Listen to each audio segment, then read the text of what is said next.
What is going on, guys? Thanks for tuning in to another episode of the Red and Gold Standard Podcast. My name is Zach Hernandez, and as always, I am joined by my co-hosts, Matt Llewellyn and Mike Andrews of Nothing But Niners. We got a great show planned for you guys tonight. If you're tuning in on X, make sure you hit like and repost. If you're tuning in on YouTube, make sure you hit like and subscribe to both channels, 49ers Hive and Nothing But Niners, and hop in the chat. We want to hear you guys' thoughts. There's a lot going on right now. News just broke within the hour of us going live. We got a bunch of stuff going on, so we're going to break it all down. You don't want to miss it. We got a great show planned, like I said. Matt, how you doing tonight? I'm doing good, Zach. Listen, I've been working really hard in the off season. I've been getting ready for training camp, and I just want to say I have my spreadsheets ready. Okay, every single day in camp, we're gonna count out and tick down who's doing what, and it's gonna be a free for all, quarterback percentages and everything. So, in all seriousness, my prediction is that the usual suspects, since there's no quarterback controversy this offseason, will now turn to the kickers. So we're gonna get field goal percentages. Don't get too far ahead of yourself.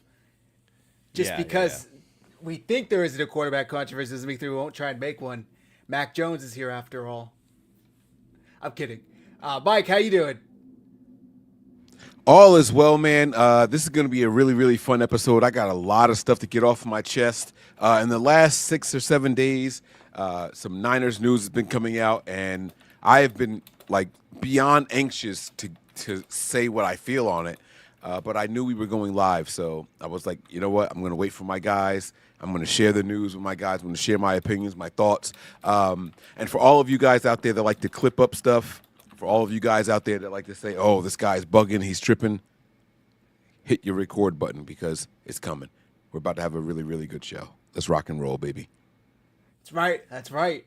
Guys, for the podcast, Matt says that beard is bearding, brother. Yeah, I'm just not gonna shave it for a while, I think. There you go. No shave November, but he's starting in July. I mean, I took my paternity leave. I went back to work, and then everybody at work was like, "Wow, we really like the beard. It's all big and bushy and whatever." So I'm like, "All right, whatever. I'll wait until my boss comes and be like, hey man, can we rein that shit in a little bit?" And then I'll do something. There you go. All right. So we have the breaking news, but why don't we start with Jauan Jennings, since that's kind of the. No, do you want to start with the breaking news? Shall we?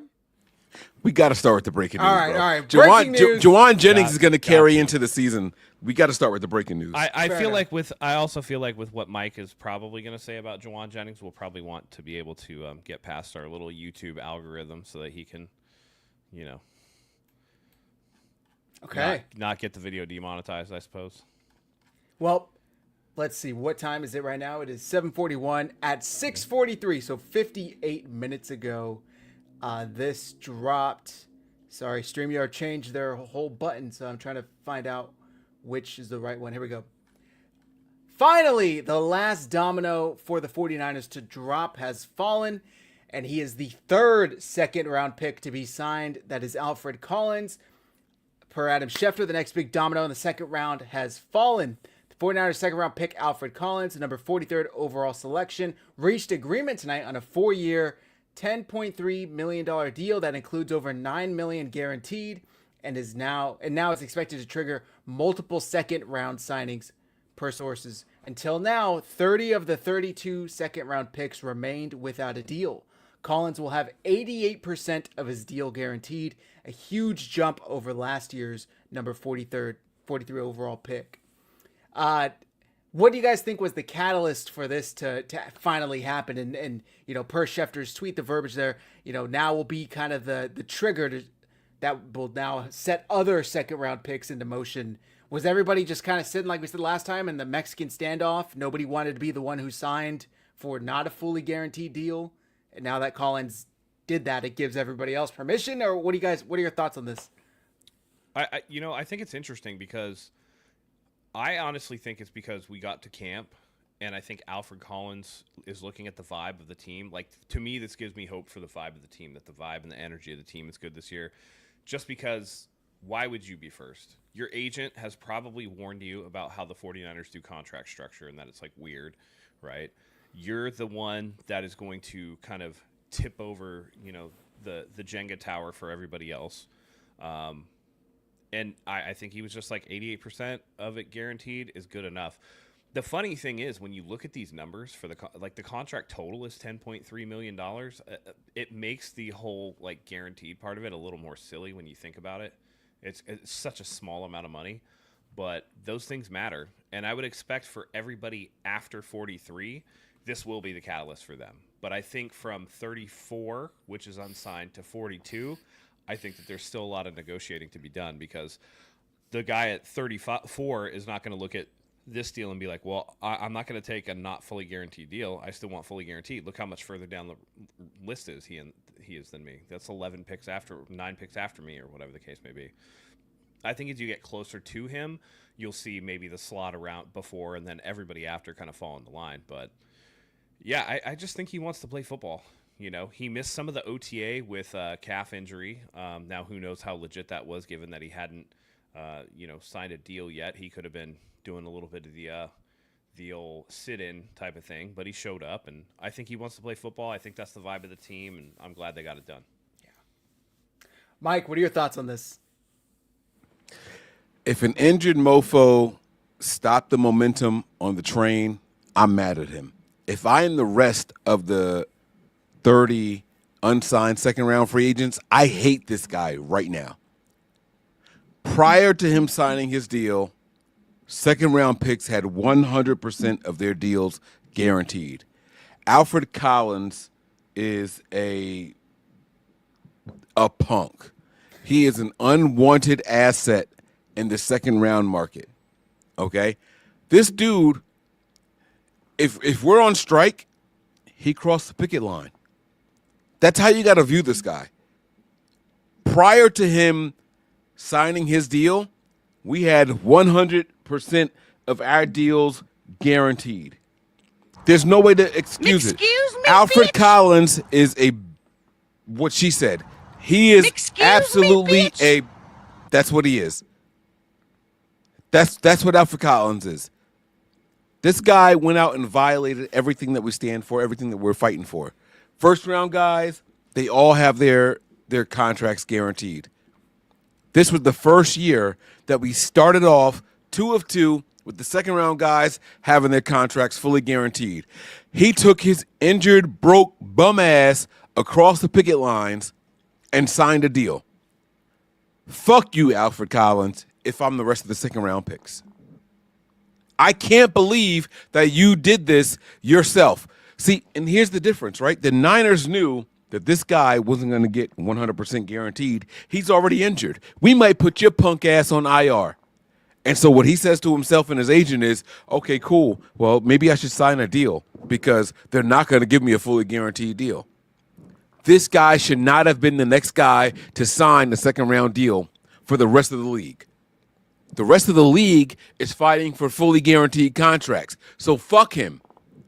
He screwed the rest of us. That's how they should feel. I'm sure that's how they do feel. And when you're picked as high as he is, a guy in the top 15, top 12 of the second round, it's like, oh my God, all of our leverage is going out the window. I want to encourage the rest of the second round picks. This guy was injured prior to being drafted. Don't give up the fight. Fight for your guaranteed money. Don't fold like his bitch ass did. Don't give up like his punk ass did.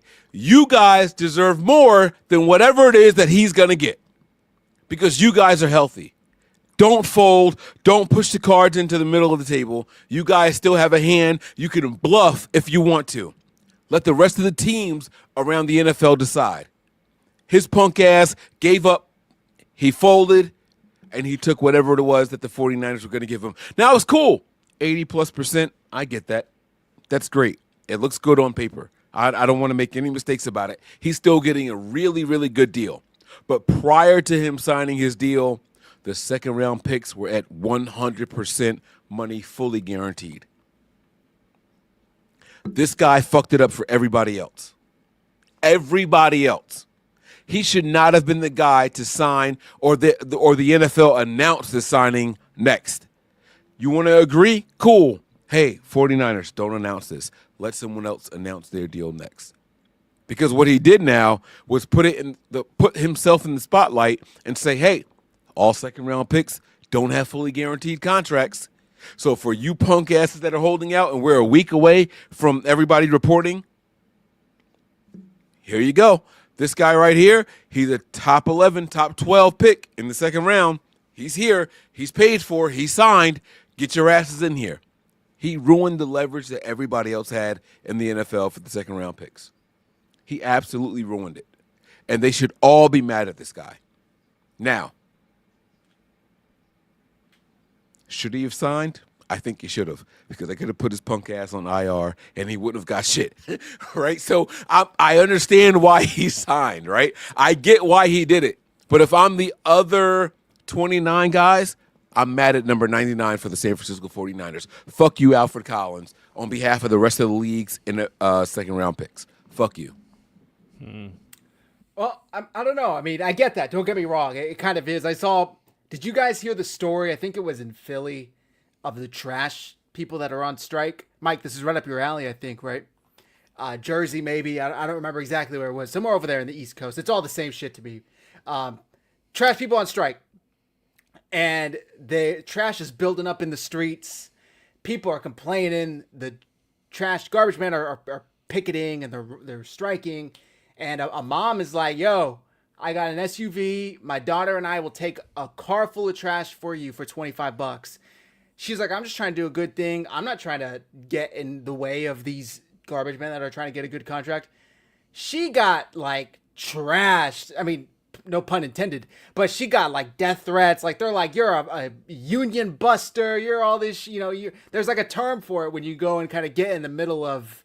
It's called a scab. When you cross the picket line, yes. You're a fucking scab. And that's what Alfred Collins looks like right now. He looks like a scab, guys. Negative. No negative, my ass. No. Negative. Bro, he just made it 33%. Wrong. He made it Wrong. He made it 33%. Wrong. Of the second round picks Someone don't fucked it up have before he guaranteed did. contracts. Someone fucked He's it a up before fucking he did. scab. He's Someone a fucked it up scab before he did. And the second Someone round fucked picks it should up want to before whoop he his did. ass. Someone fucked it up break the before he news did. to me. Break the news to Okay. me. Let's go. Okay, how about pick number 36 like 4 days ago getting arrested? And then the team's going to all 36 is not a second round. round pick. Yes, it is. Oh shit! Might Yeah, want it to is. count. Damn. Yeah, it is. No, All right, no, hold yeah, on, it Mike. is. Yeah, it is. Take a breath. No, listen.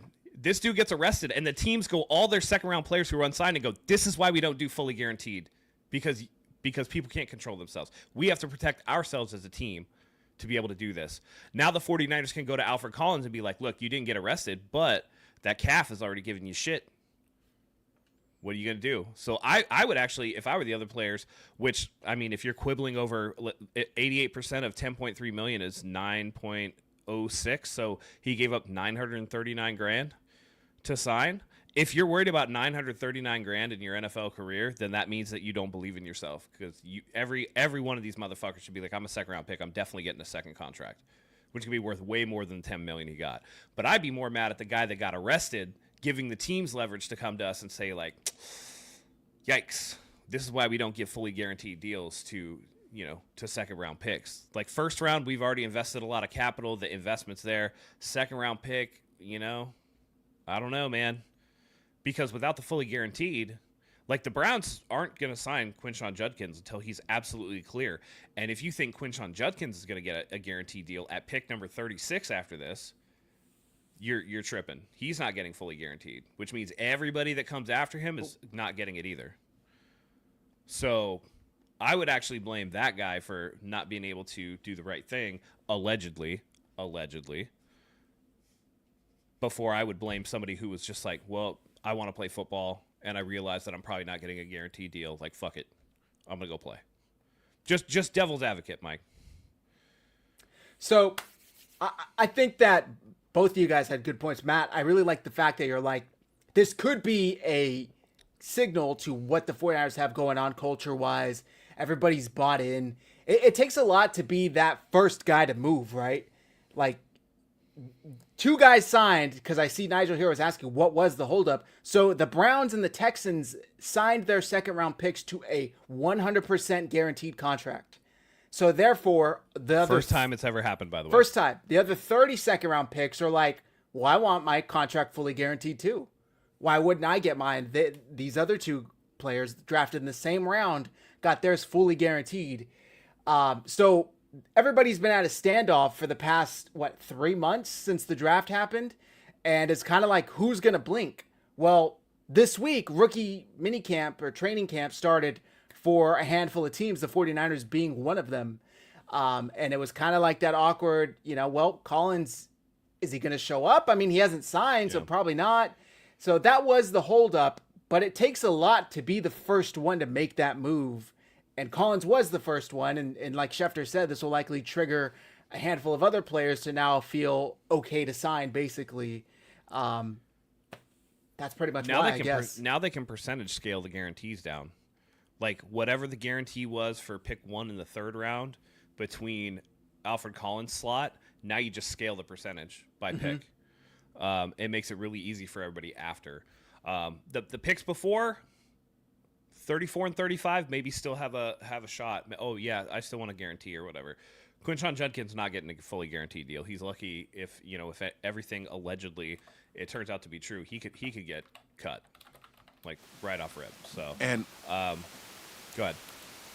you got to remember, he's also a running back, like the most devalued position on an NFL team, right? Yep. So I'm with you guys, right?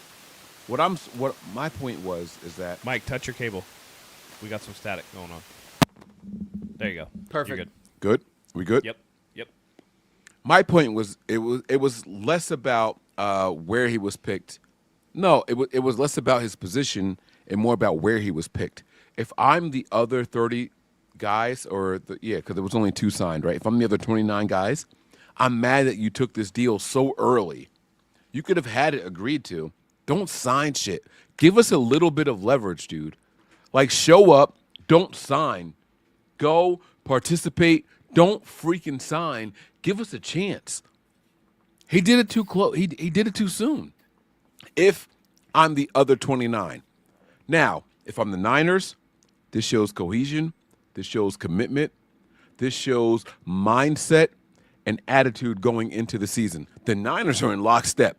If you're a Niners fan, this is absolutely incredible. All the rest of the league that has signed in the second round, those guys got fully guaranteed. We got the only guy who wasn't afraid to sign a fully guaranteed contract. That speaks to the mindset of what we got going into the season. We are focused, we are driven, and we are ready to kick ass. Boom. It knocks the Niners' mindset out the park. But if I'm the other players in that second round, the other 29 guys, it's like, dude, like what are you doing? Why'd you do this to us? Why'd you do this to us? You could have waited just a little bit longer. So I started this show with the perception from the other guys from that side. Yeah. That's where I presented my story from. If I'm them, I'm pissed off at this guy. You were already injured. You weren't going to get a fully guaranteed contract. Don't announce your shit, dude. Like, just chill. Tell your team what you're going to do, but don't announce it publicly because now the rest of us are screwed. And you're a top 11 guy. Well, we don't know that didn't happen already. He could have agreed to this a while ago, and it's just the problem is once the contract is like there and agreed to, there's no reason for him to not be at training camp. And if he shows up at training camp, like, the jig is kind of up. Everybody's gonna know, So it's like, at this point, it's like, what you have to weigh, like, because you said, like, why did he sign so early? I think it's late for all of these guys. Literally almost every other draft pick is signed already. So this is like really late in the game. And I think that he was just like, you know what, fuck it, I want to play football. Like, we got a good team going on. And he looked at it and he's like, I have a chance to be like an actual day one starter on this team, but that's not going to happen if I miss a bunch of camp days. When I said early, day one is like, okay, let's like see if you can, do some down backs and shit without throwing up. Like, just get out there and like stretch or whatever. But they're gonna start doing installs soon. So, and I know what you mean by early. He's the second round pick to sign. Yes, I meant just amongst second round picks. Yeah, somebody was gonna do that. Somebody was, and they had to have the mindset of like, fuck it, I don't care. I want to play football. But it should not have been an injured guy. And that's my point. Like you're Well, the injured guy. Don't do that, dude. but- You're the but injured is- guy. You're here- you're the hold you're on, you're though. the weakest link in all of this whole But round. is he, Don't is do he that. Still injured though? Like that's the thing. Is he still injured? Because a bunch of these guys probably got like little things in OTA or whatever. All right. You know what I maybe mean? not. Like, Yeah. Again, it's like he's not actively injured right now. Is the point? Like he was in OTAs, and the 49ers can just inside the negotiation. The 49ers might want to use that, but like realistically, the other guys are probably like, "Oh, no, he'll be good. Like, everybody's fine, whatever." But this is just like one person needed to have the mental strength to be like, even if he did think everybody's going to be mad at me for signing this early, he had to be the one guy to be like, I don't give a shit. I want to play football. I have a chance to start. I need to get out there. Because really, if you're worried about the $963,000 you didn't get guaranteed on your rookie deal, it means you don't really believe in yourself. He should be thinking, I'll make it up on the next contract. So, overall, I think we're all very happy this is finally over and done with. Yeah. We can get I to did wanna- football. I did want to Go bring ahead. up a comment, Terradome. I just want to address this because he said the market sets how it gets set. If you say this now minimum wage for whatever job and you get the job you want, at least what is minimum wage? How are we not getting this? It's not about minimum wage. It's about maximum wage. They're maximizing the dollars they can get for their position, and a first round pick would be like this. Let's just break this down into business terms, right? Players are players. First round pick, CEO, right? Second round pick is going to be like the step down on the corporate ladder. Third round pick, step below that. Your minimum wage workers are your seventh round draft picks and your undrafted guys. That's why they take the league minimum. This is not a league minimum contract. They were trying to maximize their value in that position, which means that there is room for the team to be like, no, we're not paying that much for this position. So it's not really a minimum wage sort of situation. Maximum wage for the position they were selected. And Matt, I think you touched on it there too, that the fact that he's not just coming in as some like reserve role or off the bench to give snaps in relief. He's got a really good shot of being a starting defensive lineman for the 49ers year one, like right off the bat, just because of how much change this defensive line has gone through. And are you really going to let, like Matt did the math, $900,000 be the difference between earning that, starting gig right away or starting off on the wrong foot with your team? I mean, I'm sure things were kind of already getting tense. You're here through the start of rookie training camp, and you don't have a deal done. So things were getting kind of, it's time to put up or shut up. And I'm glad he was the first one to make the move and say, all right, you know what? I don't care. I'll put the team first and I'll sign. I'll take the L. I'm saying that with air quotes because you're still getting 9-10 million, guaranteed. So it really isn't that big of a difference. I think that this all needs to be like preset per the CBA moving forward. The next time a CBA is out, none of this shit should be able to be guaranteed, negotiated, in my opinion. Where you get drafted should be 100% determined of what you're getting, how much that is guaranteed. Like all of this shit should already be dealt with. That way you just get drafted and show up. Like, I don't understand why this is even allowed to be negotiated. I thought we had kind of moved past this in the prior CBAs, but I guess not. So that's my 2 cents. And I feel like an old person yelling at the sky saying, why are things like this? But that's what I really think. Like, why are we even here? He hasn't played a snap. None of these players have played a snap. Yet they're able to hold out and negotiate and want more. Yeah. And let's be real. He shouldn't get 43 is not going to get paid like 33. Nor should he. Like 11 doesn't get paid like 1. It's all a scale, and you're slotting in the scale how you think things are going to break down. So even when those first 2 guys signed with their fully guaranteed deal, you're still kind of like, I mean, I find 88% to be an awfully interesting percentage. And then you can go, and I wouldn't be surprised if it was like, if you divided the picks between 34 and the first pick in the third round, and then said, okay, you're going to get 88% because it slots like right in there. That would make sense to me. It's basically 1% off of 100 for every pick there is. That's Right. basically how I Right. looked at it. Yeah. So it's still slotted in my opinion. Right. And so it's not like he took an egregiously. It's not like he took like 50% guaranteed. right, 88% is like, it's almost fucking there. I mean, he's got to Yeah. miss, like, it'd be like he's not showing. These are going to be things like You get a roster bonus in 2026. You get a roster bonus in 2027. And those he probably has a roster bonus for the last 3 years of his deal that are all like $310,000, $312,000, which would equal the $936 that he gave up. It's probably like an April 1st roster bonus. Something so stupid that it's like, unless you play like absolute dog shit, you're gonna get it. And that's kind of what my point was, right? It's like, as a Niners fan, you should be proud. Like, we broke the curse to get the rest of the league on board, and it shows the mindset of the team. I'm shocked we got it done first. Right. I can't believe it was us, right? If I'm being completely honest with you guys, I can't believe it was us. But if I am just the second-round picks and their agents, I'm pissed at this guy. That's it. And it's a small population of the rest of the draft class and the rookie class. So it's a win-win for the Niners. The rest of the NFL is mad at Houston and Cleveland again after their whole Massage Watson fiasco, right? Cleveland gives him the fully guaranteed deal after Houston convinced the league that he was actually a good player. So there's that. It's those two franchises again, man. Yep. Funny, they're always at it. They're always up to something. Always up to something. Yeah. Okay. Is there anything else with Alfred Collins you guys wanted to touch on? Why do you think this was the first year for this shit to really pop off? Like what made Houston and Cleveland just be like, we'll give you guys fully guaranteed deals? Like, isn't that kind of weird? Just like, this has never been done before, and then out of nowhere, two teams do it. Yeah. I don't know, man, because we got that weird story about the collusion stuff too. That's true. So I don't know, man. I don't know.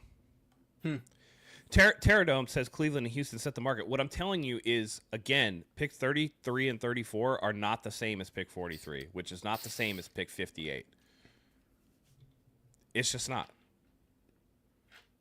Yeah, I agree with Matt. All second-round picks, but they are not created equal. Right. Position, depth of the draft round and all that, it's not created equally. So I get it. And not for nothing, if you're taking 1% per pick off of the guaranteed, this should make the rest of the guys feel really, really good. This is an injured guy getting basically 1% per pick in the second round. And if he was healthy, imagine what it would probably be 92%. You know what I mean? So I think this is a really, really good thing for the rest of the league, if I'm being completely honest with you guys. Well, according to this our will guy, build a new scale. According to our guy Joey, 43 last year only got 78% guaranteed. This is a 10% increase over last year. So it's not for nothing, right? Like, it's not like he just rolled over and died for the team. Right. Okay. Anything else with Alfred Collins you guys wanted to talk about? I'm just looking forward to seeing him play football. Him and CJ West, like, I just want people who are just going to smash against the run. Yep. Likewise.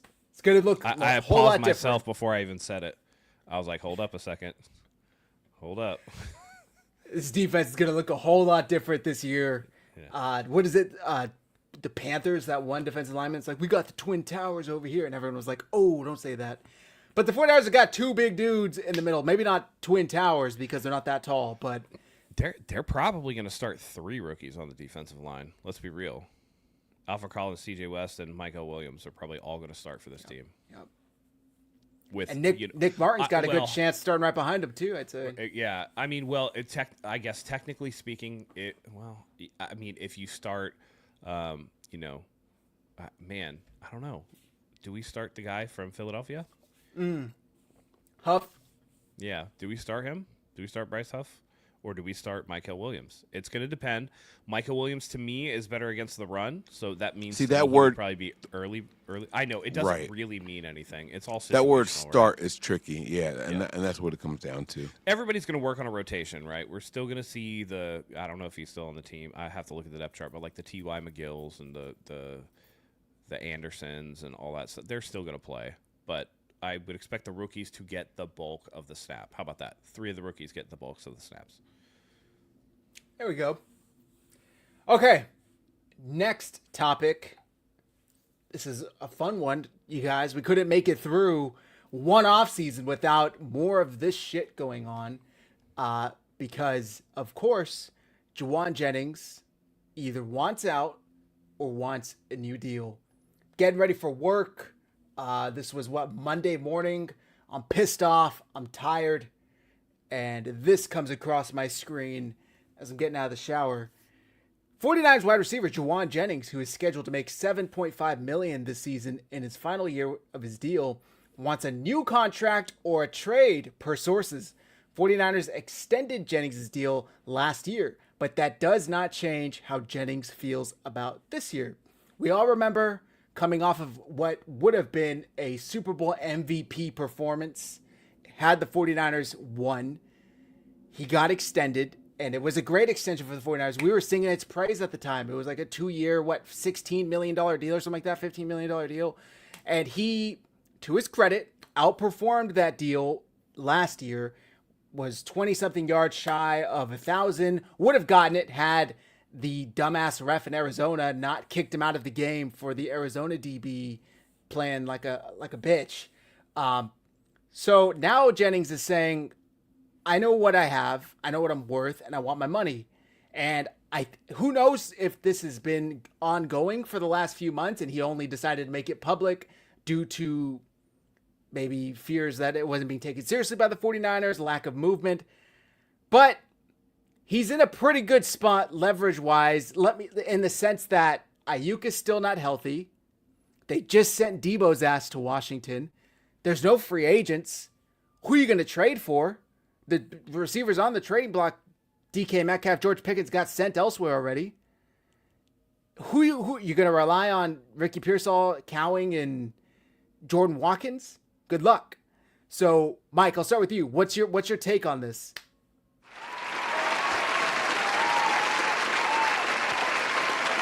Yeah. This is somebody doing it the right way right here. This is taking advantage of the opportunity in front. All right, shut up. This is taking advantage of the opportunity in front of you. Like Zach said, right? The Niners 1 and 2 were Debo and Ayuk. Both of those guys are a non-factor to start the season. I was the best wide receiver on your team last year while those two guys worked through injuries, worked through being out of shape, worked through offensive misunderstandings, however you want to spin it, right? This guy was ready to go. He showed up, showed out, and performed every single day when his number was called. Not only was he productive as a wide receiver, he was one of the best blockers your team had going out in the secondary, right? Jauan Jennings epitomizes 49ers football. And so he's got all the leverage on his side right now. And I think that he is absolutely playing his cards the right way. He's never going to be wide receiver 1 heading into a season again. Never. The only reason he's wide receiver 1 right now is because Jauan Jennings Ricky Pearsall got shot, and we have no idea if he's going to outperform what Jauan Jennings did last year, right? The only reason he's wide receiver number 2 is because Brandon Ayuk isn't healthy, and we don't know what he's going to be this year. Right? You take away those two factors, and if both those guys had full seasons, no one out there in the world is questioning whether or not Jauan Jennings is wide receiver 3 for the 49ers. But those things happened. And this is all about opportunity, meeting preparation, and this is your chance right here. He is absolutely playing his cards the right way, and I think Jauan Jennings is doing exactly what he should do. Hey, I don't want to come out here on this 1-year deal. You guys aren't going to screw me like you guys screwed Kendrick Bourne. I don't want to get played the same way. Give me a long-term deal. Give me more guaranteed money. So in the event that you do trade me, my contract has to go with the next team, right? If you do trade me, extend me for $24.5 guaranteed, and trade me with that contract so I know what I'm getting the next 2 or 3 years. And I can sleep well at night. I think Jauan Jennings is doing exactly what he's supposed to do. I think this guy should be saluted. I think he should be exalted for what he's doing, taking advantage of it. And it said, by the way, the wording of this was absolutely perfect. I want an extension.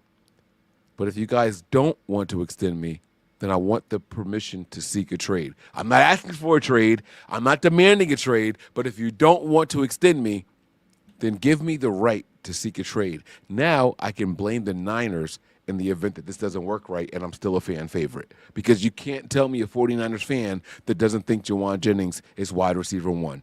He played his cards absolutely perfectly at the absolutely perfect time. This is great for him, and I'm happy for him right now. Okay. Matt, what are your thoughts on this request, demand, whatever you want to call it? I have my personal feelings on it, and I have what I think is probably going to happen.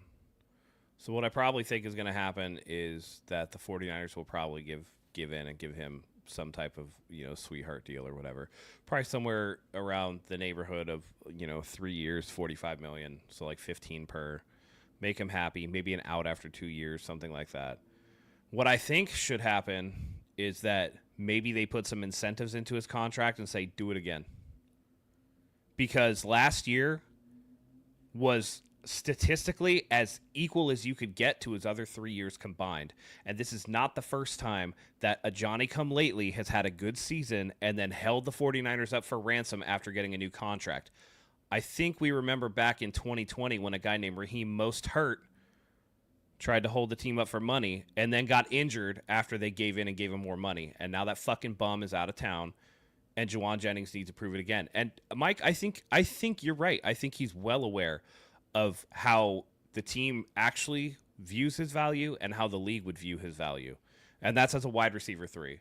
Because let's be real, as soon as Brandon Ayuk is healthy, and as soon as, which I believe, Ricky Pearsall becomes a steady wide receiver, if not 1, then definitely 2, and puts up the production of the 800 to the 1,100 yards per season, Jauan Jennings is going to know. By the way, Jauan Jennings was there for OTAs and watched Jordan Watkins do his thing. And he watched, Cowing come in and do his thing, maybe looking a little improved like what we saw. And so all of a sudden you're just like, damn, dude, Shanahan wants all these really fast guys. Am I fast? Not really.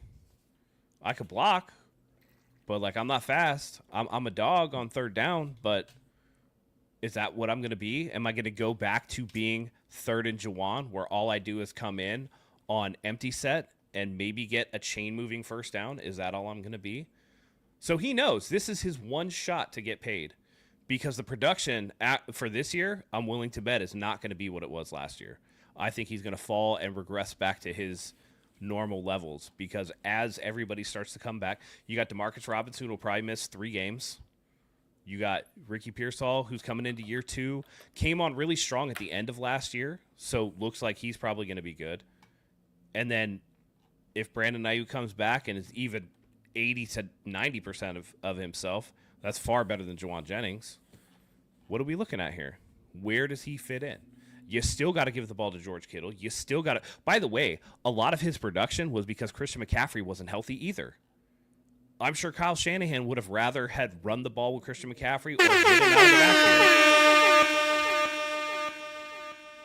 backfield. This is the problem of too many mouths to feed, and it's getting while the getting's good. I don't know if you remember that old hip-hop song, but you got to get while the getting's good. So, listen, I don't know, man. It's just to me, this bothers me because they just gave him a new deal last year. And so when you have you're in the deal and you're just like, nah, I want more now. Oh, I did better. Give me more. Well, Brock Purdy didn't have that luxury, right? Brock Purdy in his rookie year on what $3.45 for the season played his ass off and had to wait 3 seasons to get paid. This guy got an extension, played really well. I'll grant you that. But then the next year is like, nah, I want more. So he's looking for a 3rd contract. I don't know, man. I would, if I was the team, I'd say prove it. And if you don't think that we can replace you with a healthy Christian McCaffrey and a healthy, George Kittle and a healthy Ricky Pearsall, maybe some of these rookies, yeah, we're missing some pieces, but guess what? The early season schedule is really easy. And we can make it through until Brandon Ayuk gets back. And we can make it through until DeMarcus Robinson finishes his DUI probation or whatever the fuck it is and his suspension. We can make it without you. We'll be all right. And let's see. Let the chips fall. Because even without all the missing weapons last year, the 49ers defense was the true problem. That run defense and the special teams, I'm not going to give them a pass, but the run defense was a big reason why the 49ers had a hard time putting teams away. So be careful, man. Like play it for what it is, but I hear he's going to do the hold in thing like Ayuk did, right? Like, oh man, got this hammy, balky hammy. I'm going to be over on the side field with the trainers. Let me know. I would make them, if I were the team, I would make him sign a deal that's like, yeah, if you hit these milestones, then you have value up to, and maybe double his base salary. So we'll put your base salary at 3 or 4, and then you have escalators that could take you to like 6 or 7. And then be like, if you prove it, then we'll talk extension. So I don't like the players holding the team up for money after signing their second contract. Right. And one thing I'm going to say, and this is kind of saying jokingly, if there was ever a telltale sign that he is a bona fide wide receiver 1, this is it. Drama in the offseason, holding the team, grabbing by the balls, causing drama. When did we ever talk about Jauan Jennings in July before? The past 4 years or 5 years? How long has he been here? 4 or 5 years? Never. This will be year 5. This is year 5, right? Yeah, never. Yep. He had never been a topic of conversation other than, I think he's going to be good this year, or I think he's going to really build on that. Well, he had a great year, and now he's holding the team up for money. So, hey, maybe that's a sign he is a bona fide wide receiver 1. I'm saying that jokingly. But I agree, man. It's kind of fucked up. It's like you just signed an extension last year that was supposed to kind of anticipate you continuing to improve, right? It never goes the other way. They never give money back when they don't play well or when they get injured, or it's like it never goes the other way. But now that you played well, you want more money. And hey, get whatever you're worth, I'm not saying that, but you do hit free agency in like 8 months. Like you clearly a year ago, 12 months ago, you thought this number was perfect for you for 24 months. And then from there, you would test the markets and be a free agent. All of a sudden, that's not good enough, and you want more money now. And by the way, I blame Debo, but I know this isn't just a Debo effect. But it never really was an issue for the 49ers prior to Debo.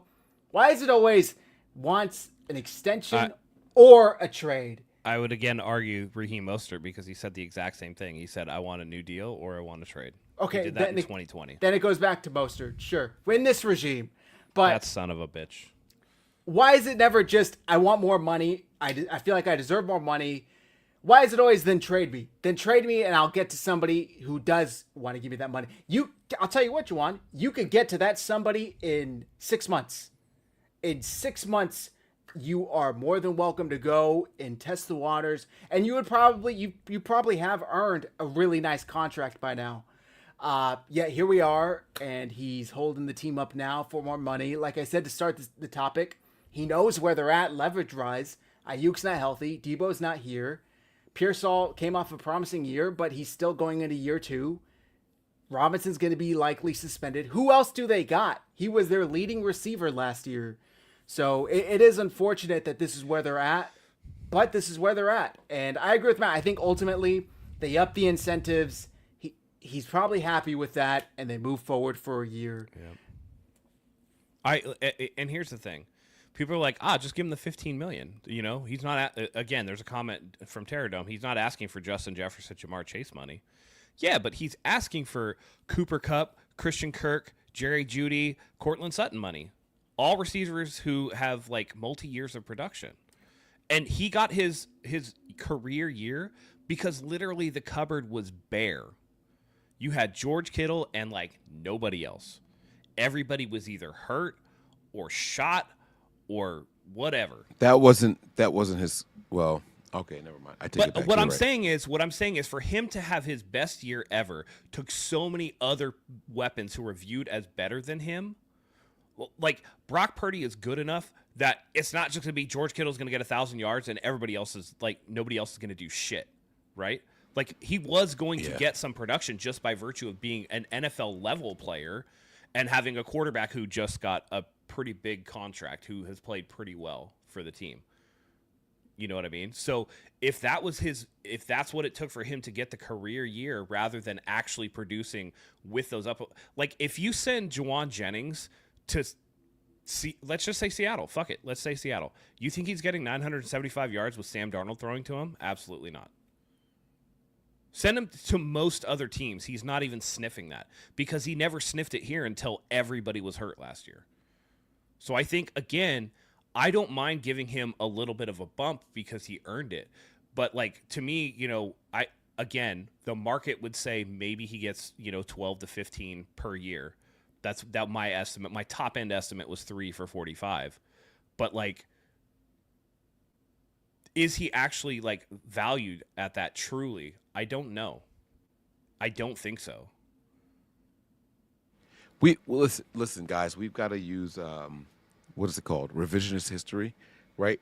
The Niners have moved on from a wide receiver one in Jeremy Curley in 2016 to this regime's new year, and absolutely just let him go. Right? They didn't give a shit, and oddly enough, I think he went to the Jets, if I'm not mistaken. Right? Like, and so you look at what happened with Kendrick Bourne, you look at what happened with Jeremy Curley. Right? It took all of those injuries and people being hurt for Jauan Jennings to be the Niners wide receiver one, statistically speaking, right? But if you go into this year, the way it currently stands, he's option 3 on the offense at best, right? You're not better than Christian McCaffrey in this offense, and you're definitely not better than George Kittle in this offense. So at best, you're option 3.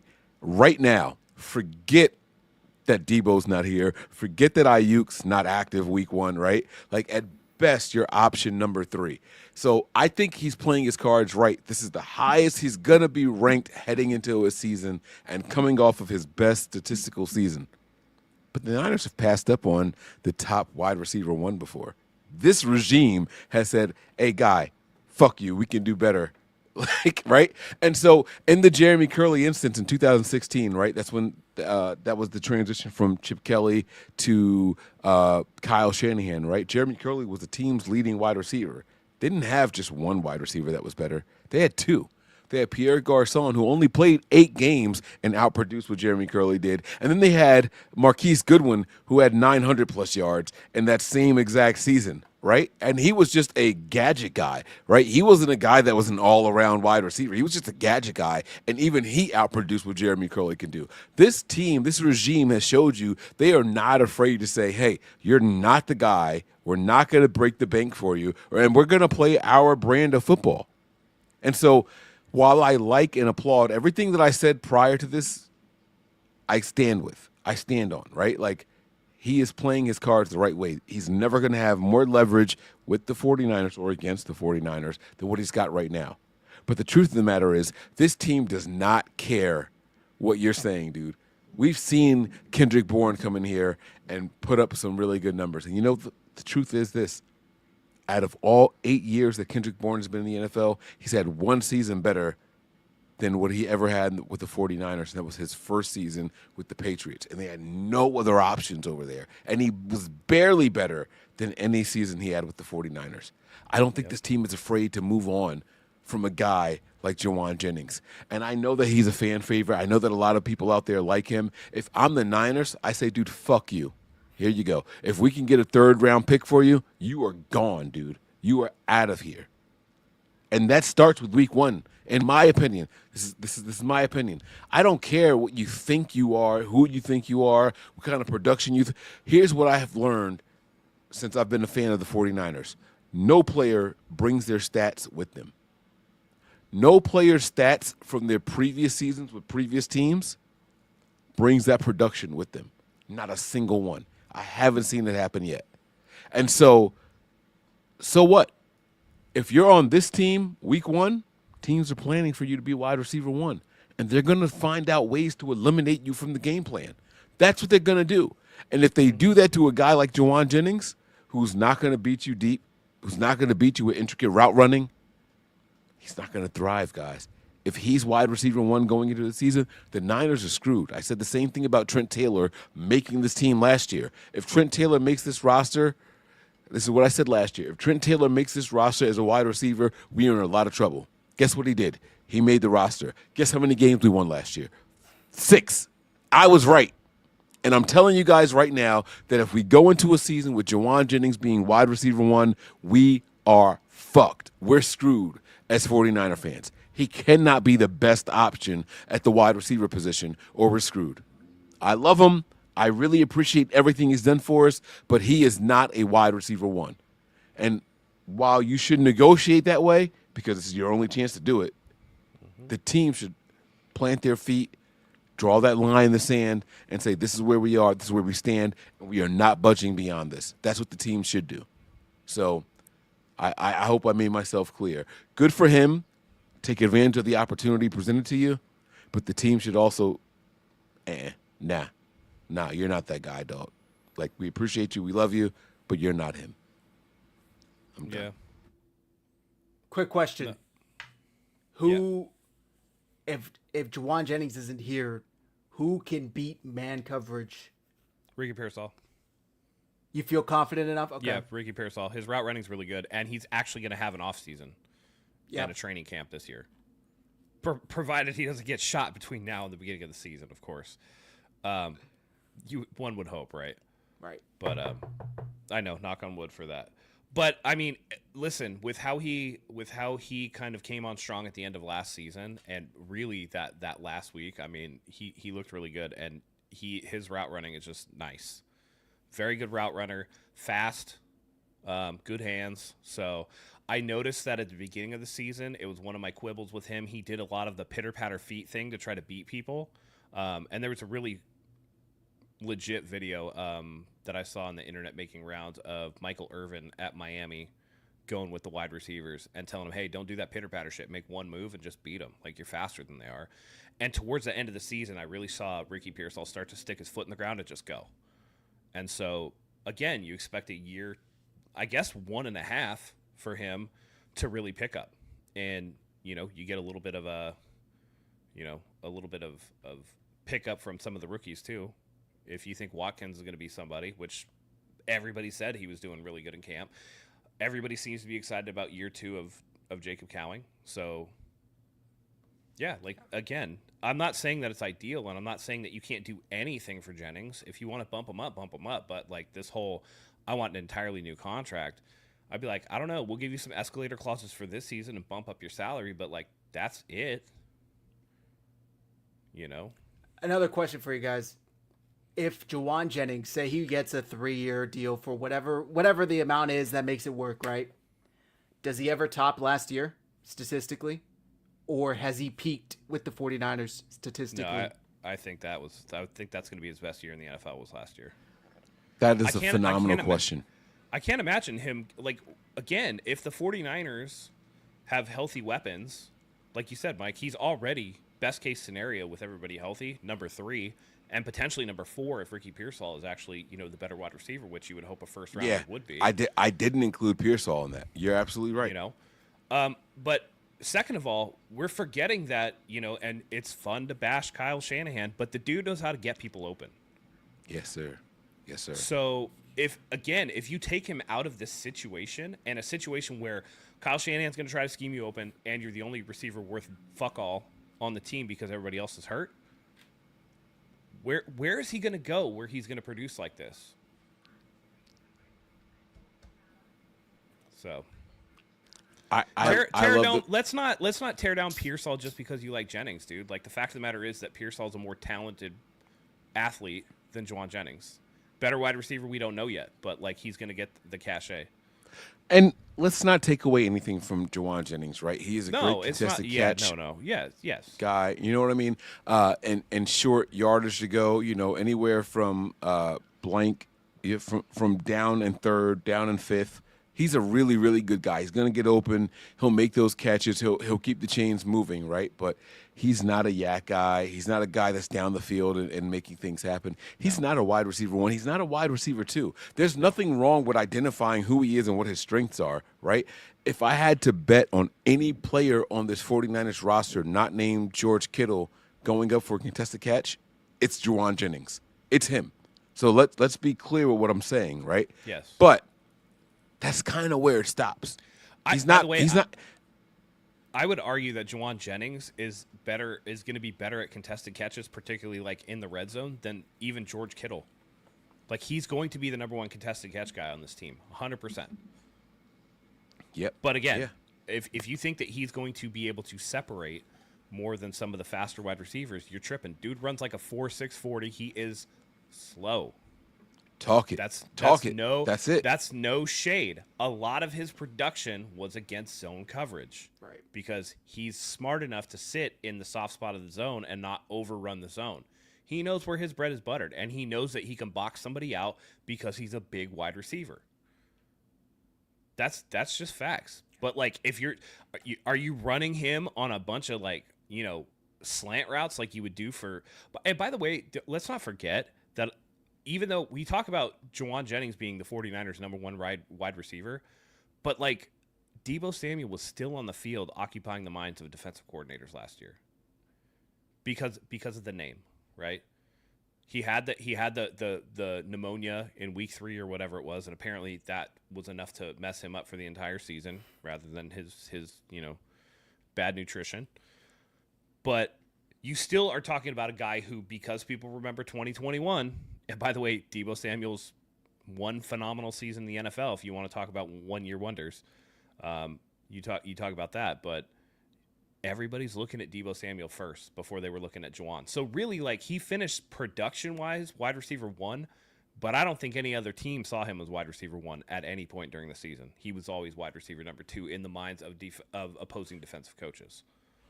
You were never taking your top defensive coverage guy and putting him on Jauan Jennings. Last year, the year before that. You weren't doing that. It went to Deebo, Ayuk, and then Kittle. It didn't matter. He was always the third guy to take away from the offense at best. And when I say third guy, I'm not counting Christian McCaffrey, right? Like, we're giving him at best, at absolute best, you were the third guy to take away from an offense. And you benefited from that. We can't lose sight of that as 49er fans. I love what he's doing for himself, for the wide receiver position. I love the fight that he's having, right? And this goes back to what I was talking about with Alfred Collins, right? From the player's perspective, hey, fuck you, I can't believe you did that, right? But on the flip side, there's reality. I'm injured. I'm the 11th pick in the second round. I got to go ahead and get as much as I can out this deal. 88% is way better than 64%, right? You got to go out there and do that. This is kind of the same thing with Jauan Jennings. Hey, I was wide receiver 1. You don't have option 1 and 2 at the wide receiver position coming back to start the season. This is all the leverage I'm ever going to have. You got to respect that. That doesn't mean you got to fold. It does not mean you got to fold. And the Niners, 100%. This regime in particular, they do not fold for that guy because Jeremy Curley was clearly above and beyond wide receiver 1, and they let his punk ass walk and said, We'll take our chances with free agents. You can go. Everybody in the chat losing their mind. I'm not talking about Deebo's route running. I don't care about Deebo's route running. And listen, you can't possibly tell me that defensive coordinators planned for Jauan Jennings over Deebo Samuel because they just did not. They're still not going to. He's still carrying a certain level of reputation in Washington, and he hasn't done fuck all for like 3 years. Yeah. Yeah. We're not talking about productivity. No, we're talking about game perception. planning. We're talking about the perception from everybody else. And by the way, there's only one wide receiver that I've ever seen leave the 49ers and actually be massively productive elsewhere, and that was Terrell Owens, who was still good with Philadelphia and still good with the Cowboys.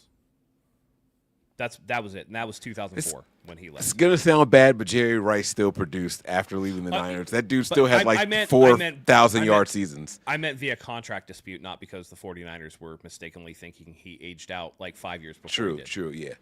No, yeah, he definitely produced with the Raiders for a while there. But, yeah, listen, I just, again, Jauan Jennings was picked in the 7th round. Someone said he ran a 4.72, which is only a 10th faster than what Brock Purdy ran. Like, come on, man. And by the way, Brock Purdy has like little baby legs compared to Jauan Jennings, so he was chunking them things. You know, he was Kyler Murray toddler running. I don't think anybody on this platform right now is trying to knock Jauan Jennings, but reality is reality, It's right? reality. Like the dude, Exactly. right? The dude is good as a fourth option in an offense. He's probably the best fourth option we're gonna get. On another Right. team, he might even be a really good option 2 if we're peeking him out. He's not a wide receiver 1, and he's negotiating as a wide receiver 1 right now, which is what he should be doing because heading into the season, based off of the stats of last year, he is wide receiver 1. He should be negotiating that way. I'm not saying that what he's asking for is wrong.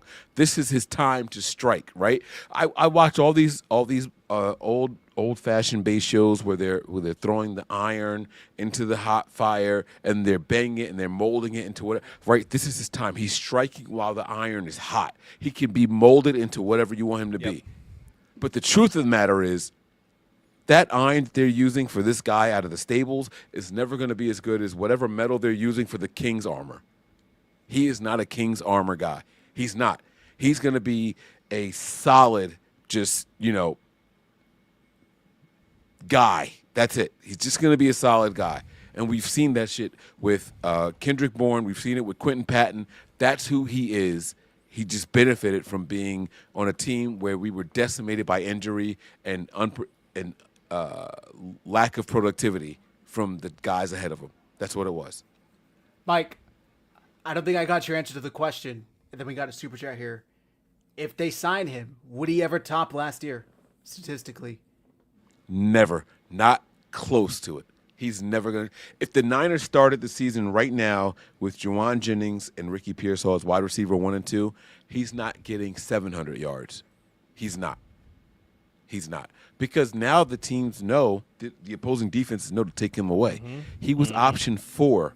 He was option 3, option 4 at best all of last season. Even when you guys want to know how it's going to work? Take a look at that Arizona game. When he finally was option 2, they said, hey, we know how to rattle him. We know how to get into his helmet, right? We're going to frustrate him so much that he's going to get kicked out of the game in the first or second quarter. And that's exactly what they did. He's too emotional. That's what they did. He was never option 1, 2, or even 3 until that game when everyone knew that we wanted to get him 1,000 yards, and they were able to take him out. It's too easy to predict. And going into the season, it's going to be much of the same. It's going to be the exact same game plan. Eliminate him and watch the emotion. We had nothing else to play for. Everybody, including Kyle Shanahan, wanted to get Jauan Jennings to a 1,000-yard season. He was clearly part of the game plan. He had 7 or 8 targets in just that first quarter. And they eliminated him from getting that 1,000 yards. That was just one single week of game planning. Imagine an entire season of that. He's not going to get close to it. He's not going to get close to 900 yards again for the 49ers. It's never going to happen. And now imagine healthy CMC, year 2 Garendo, Kittle back, year 2 Pearsall, Brandon Ayuk coming back probably like week 5 or 6. You got another, Jordan Watkins who looks like he can run some routes. You got year 2 Jacob Cowing. All of a sudden, everywhere's getting crowded. The 49ers felt comfortable enough to get rid of Deebo Samuel, even with all of the injuries to the wide receiver, to Chris McCaffrey coming back. That should tell you a lot. That should tell Jauan Jennings a lot. They're confident in the guys they have in the building. And if Jauan Jennings doesn't want to be a part of that, then, by all means. Again, I think there is room to give him something. I'm not saying give him nothing, right? But he needs to temper his expectations and be careful how hard he pushes this. Super you chat. know what? Real quick. Our guy, Great Fox 198, $20. Thank you very much, Great Fox. JJ and a third for Scary Terry. Who says no? Me. Terry McLaurin wants $30 million a year. Oof. He said that. He wants $30 million a year. So I don't want to go from a guy who you're going to end up, again, Jauan Jennings knows the system, is a more physical player, whatever, right? And you're only going to have to increase him X amount of dollars, and you're going to trade him for a guy who wants to go all the way up to 30 when you already got a $30 million wide receiver on the team? I don't think so, man. In theory, it sounds good, but in the midst of a contract dispute, no, thank you. I think the 49ers would actually rather keep that third and just pay Jauan Jennings more money. I have to agree with Matt, and I hate when I have to do that. Right, like Terry McLaurin Whatever, is a Mike. top 5. It's not a knock on you. It's just showing you how like transparent we're being. Right, like Terry McLaurin, in my opinion, and you guys may not even agree with what I'm about to say. He's a top 5 wide receiver in the entire NFL. It doesn't matter who is throwing him the ball. That dude is going to produce as a wide receiver. He does not block like Jauan Jennings. He is not going to give you that downfield, block 2 guys, 3 guys on a single play to extend the yardage on someone else getting the ball, right? Terry McLaurin's not going to do that. What he is going to do is have contested catches, a better route runner, better hands, right? He's going to be that guy, yards after catch. He's going to be a better wide receiver and target for his quarterback than what Jauan Jennings could ever dream of being. What Jauan Jennings brings to the table is the blocking production and downfield effort, right? He's going to give you 110% every single time. I'm not trying to take that away from Jauan Jennings. But when you're looking at what it's going to cost the Niners versus what it's going to cost for Jauan Jennings, I'd rather, like what Matt is saying, right? Give him another $5 million to be that excellent blocker, the best blocker on the entire field, including George Kittle, including offensive linemen, right? Give Jauan Jennings the extra $5 million so that way Christian McCaffrey averages 3 more yards per touch. So that way George Kittle averages 6 more yards per touch. So that Pearsall averages 8 more yards per touch, right? I'd rather give that $5 million to him than give Scary Terry, as what the super chat says, the money that he's asking for. I would rather do that. But if you're expecting the production that Terry McLaurin's going to give you, you're never going to get it. Yeah. You're never going to get it from a wide receiver perspective. It's not going to happen. And there's only so many top-end guys that you can carry on your team, right? Fred's like the highest paid at his position. George is the highest paid at his position. You know, Diamador Lenore's got a big contract. Brock Purdy just got a big contract. Nick Bosa has a huge contract. Like, if you're trying to bring in Terry McLaurin and give another top contract guy, this is how we got into the situation of lacking depth in the first place, where we've had to fill basically our entire defensive line with rookies and then fill our patchwork offensive line around Trent Williams, who also one of the highest paid at his position, right, with a bunch of bums. You're stretching people too thin. And, you know, again, it's not about Terry McLaurin's going to get, you know, X amount of raise or whatever. Like, that's not the point. It's not the point. And, you know, no, we're not acting like the $7 million is the last now and later on the playground, bro.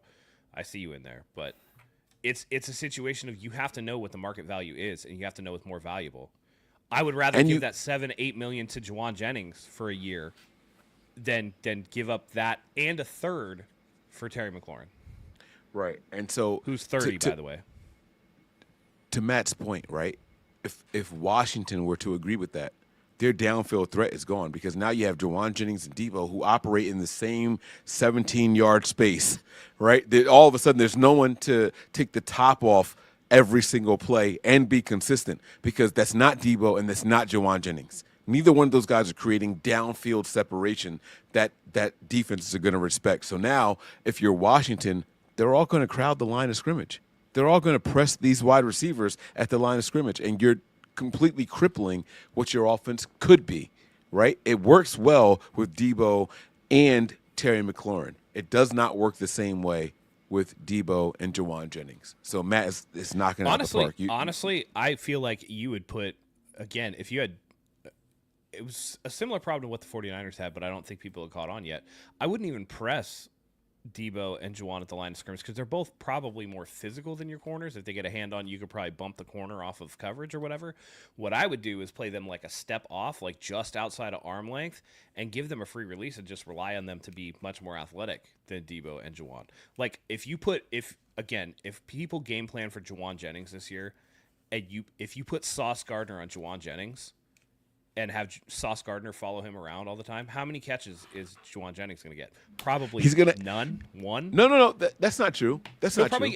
If it's against zone, but I'm talking in straight up one-on-one man coverage. Yes, it's going to be really hard for Jauan Jennings to have any type of success. He'll he'll get 3 or 4 catches, but it'll be 15 yards in total. Sure, he's not sure. getting yards after catch is No. what my point is. No. He's a very good contest. I don't want to take that away from him. He's a very good contested catch guy, but the yak just absolutely goes away. And so you're not running downfield against a Sauce Gardner. No. If you're Jauan Jennings. Right. That's not going to happen. What type of routes are you running? You know what I mean? Like, you Right, have to be yeah. careful on are you running comeback routes? No, because Sauce Gardner can probably undercut that route because he's going to run that route faster than Jauan Jennings can. You're going to run Jauan Jennings on like a dig route and then just, try to throw the ball up where he can go and get it in the middle of the field and hope that like he can go up and make a play. That's really what's going to happen. You're not running slants. You're not going to run a go route on Sauce Gardner. You damn sure ain't doing that. You could run pick plays. You could run like a tunnel screen. You could run something like that. But again, the lack of athleticism. We're talking 4.72 coming out, which means he might be around there still. Maybe let's be charity and give him 4.65. That's still really slow, man. And he's relying a lot on size and a lot on zone coverage to really get a lot of this stuff. I don't even know the numbers, by the way. I'd love to see what his actual yak yardage is. It's probably not a lot. It ain't much. I'm telling you now, it ain't much. Yeah. It's not much. I'm willing to bet he's in the bottom half of the NFL. He's probably in the bottom 20 of the NFL for yak. I don't know how to look it up, and I hear Matt typing, so he's probably looking it up over there. But it can't be a whole lot. He's had some big plays every once in a while where he breaks a tackle or two and gets 17 yards on the play versus yards 4. after catch per reception for Jauan Jennings in his career season. Any guesses? Yards after catch per reception. So when he catches the ball, how many? I'm going to say yards do you think 7. he gets? 3. I'm going to say 7. Zach, you're spot on. 3.1. That's trash. Nice. That's fucking trash. Damn. So again, That screams possession receiver. Run to the yard line, catch the ball, and go down. That's it. That's what that screams. You can't have that and Debo if you're Washington. So for that trade from the Super Chat, the third Jauan, they don't want that. There's no one else to do more. You don't want that. You're crippling your offense.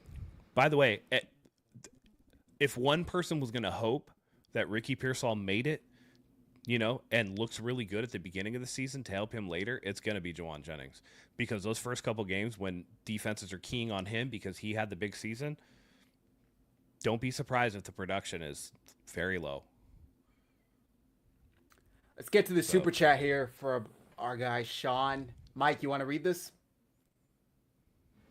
Mike trying to sound all manly plus burly. He watching The Mandalorian, y'all. It is the way. No King story. Jauan Jennings can't outrun legless people. Come on. No, Zach. T.Y., thank you. Thank you. No, Matt, not true. I won't agree either, Mike. I don't understand a lot of this. I've been drinking, so I don't know where we're going with sober this. But I got none of it, bro. I think Sean is actually agreeing with everything that we're saying right now, right? Like, Jauan Jennings just isn't going to cut it being the wide receiver 1 for any team. He's not going to cut it being wide receiver 2 for any team. He can't outrun legless people. Is hilarious. Yeah, I mean, but it's kind of true. I hate to say it, right? Like it's kind of true. He's not going to be that guy. He's not running past or blowing by anybody in the secondary. Not a single person. Linebacker, running back. I mean, linebacker, corner, or safety. He's not outrunning any of those guys. So everything is going to be about size, and you're not getting yards after the catch, as Matt just pointed out. 3 to Zach's point, right? 3 yards after the catch. He's not doing it. He's not doing it. Yeah. And thank you, Sean, for the super chat. I got a ching-ching sound over here for you, bro. And let's be real. A lot of the – I wish I could – let me do this. Man, I wish I could find the full game logs. I'll try to look for them later. But, a lot of the zone coverage early in the season where Jauan Jennings ate were kind of taken away in the back end. And that was the big thing with the 49ers last year when you had Deebo Samuel as your number one guy. Deebo wasn't beating man coverage. Jauan wasn't beating man coverage, right? George Kittle could beat linebackers, but, how often was he going out? I feel like we complained that George Kittle was staying in line to block a lot last year. And then Ricky Pearsall had to come along. But once he did, his best games were in the back half of the season when he was able to get his foot in the ground and start beating man coverage. So if Jauan Jennings is number one and you don't have guys that can beat man coverage, this offense is really good at carving up zone defense. It really is. But they need man beaters, and that's how Jauan's going to end up getting success is by having the man beaters beat man coverage so that they fall into zone to try to take those guys away, and then Jauan Jennings can eat. My last thought on all of this, let's not forget that every big game that Jauan Jennings had, the Niners lost. Yeah. Like let's not forget when he had to be the guy, teams were like, "Cool, get your yards, get your receptions." You're not going to beat us though. It's not enough with him being the lead guy. And that's what we have to remember. I love Jauan Jennings. I love what he represents as a 49er. I love what he represents in the blocking game. I love what he represents as tenacity, right? I love all of that. But if he is the guy on a team, not a guy, you're in a lot of trouble.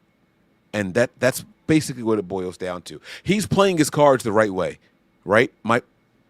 My final comment. He's doing the right thing at the right time because this is as much leverage as he's ever going to have as far as negotiation. But if it comes down to us paying you as a wide receiver 1 or 2, no team should do it in the NFL. I'm sorry. They shouldn't do it. So we got this here from Albert Breer, and then we'll wrap up on Jauan Jennings. Quote, I don't think he's going to be traded. Maybe there will be incentives added to his contract for 2025, but I would be surprised if this ended up with Jauan Jennings getting some sort of blockbuster deal from the 49ers. Again, that's from Albert Breer. It sounds like from the three of us, that's what we all agree is most likely to happen. They up his contract a bit, play out his final year, maybe extend him a year or two.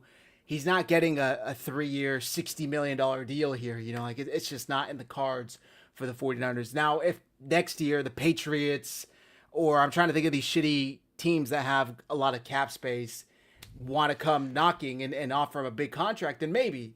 But I don't think that deal is here in the Bay Area. Honestly, I think the Patriots might be where Terry McLaurin ends up. Oh, okay. Can I ask? Let me ask you guys this question. Him and Diggs will be good together. If the Niners got a call from any team for a 4th-round pick for Jauan Jennings, would you do it? Just give me a yes 100%. or no. I don't. 100%. 100%. We only got a 5th for Debo. Yeah.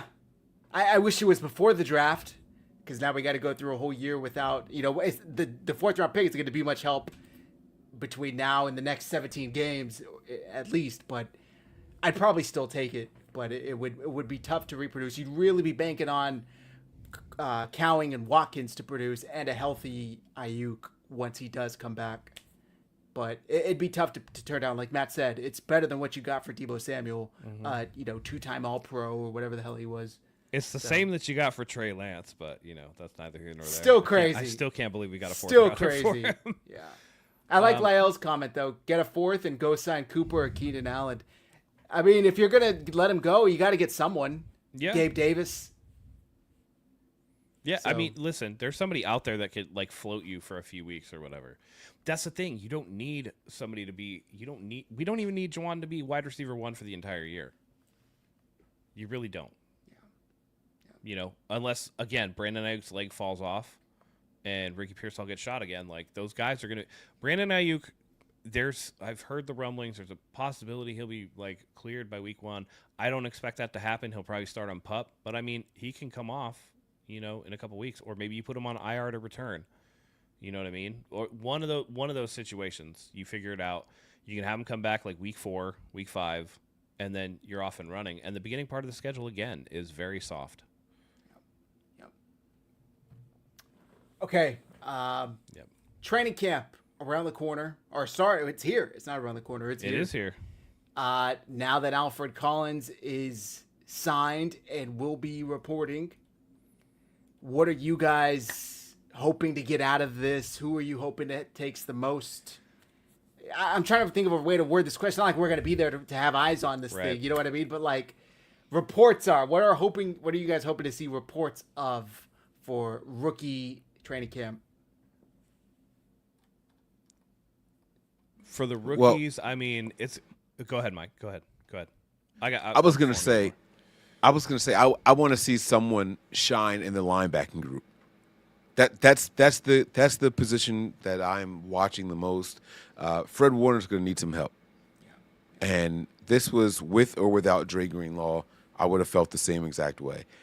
We have to find someone to help Fred Warner along the way. I trust what we drafted in the defensive line. One of those three guys are going to at least pay dividends. I have every faith in that, right? Will all three of them do it? Odds are no, right? Will two out of the three do it? Maybe. But one of those guys absolutely will hit. And that should be enough to solidify this defensive line along with the healthy rotation, right? So now it comes down to the secondary and the linebacking group. And the linebackers outside of Fred Warner, it absolutely terrorizes me. I don't know what the answer is going to be. I want someone in that room to come out and say, hey, I'm here, respect me, I'm going to be good.